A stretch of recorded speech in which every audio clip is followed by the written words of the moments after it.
आपने प्रश्न किया कि वास्तु क्या है और ये कितना पुराना है।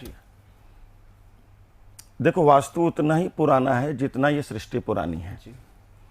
हमारे यहाँ शास्त्रों में जो लॉ ऑफ टेक्स्ट मानी गई है, जो प्रमाण माना गया है, वो पुराण से माना गया है। पुराण को अगर मैं कहूँ तो पुराण का मतलब ही सिंपल सा होता है जो पुराना होकर के भी नया है, जो पुराना होकर के भी सारी पीढ़ियों को गाइड करे, वो पुराण है। हमारे यहाँ भविष्य पुराण में, गरुड़ पुराण में, वायु पुराण में, अग्नि पुराण में वास्तुशास्त्र का वर्णन आया है। दूसरी बात यह है कि ये तो पुराणों का वर्णन है। अब मैं ग्रंथों का वर्णन करूं तो महर्षि मानसार जी ने एक ग्रंथ लिखा जिसका नाम ही मानसार रखा। उसमें 71 अध्याय हैं।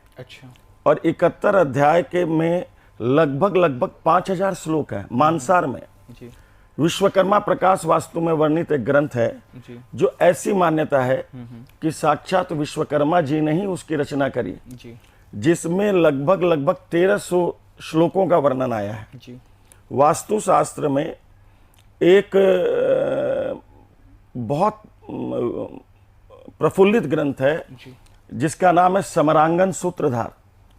10वीं शताब्दी में राजा भोज ने, धार के राजा भोज या मध्य प्रदेश जो है, राजा भोज ने एक ग्रंथ की रचना करी जिसमें 81 अध्याय है और जिसमें लगभग आप ये मान के चलें कि 8000 श्लोकों का वर्णन आ रहा है। 8000 श्लोकों का मतलब है कि 8000 क्लाउस।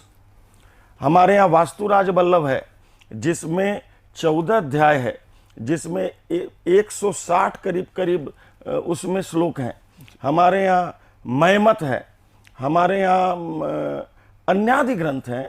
और मैं इस पर क्या चर्चा करूं, वास्तु तो पुराणों से जुड़ा हुआ है, वास्तु ऋषियों से जुड़ा हुआ है, और वास्तु राजा महाराजाओं के जो अन्यान्य बड़े बड़े मंत्री, विद्वत मंत्री होते हैं, उन्होंने भी देश काल और समय के अनुसार वास्तु पर अपनी रचना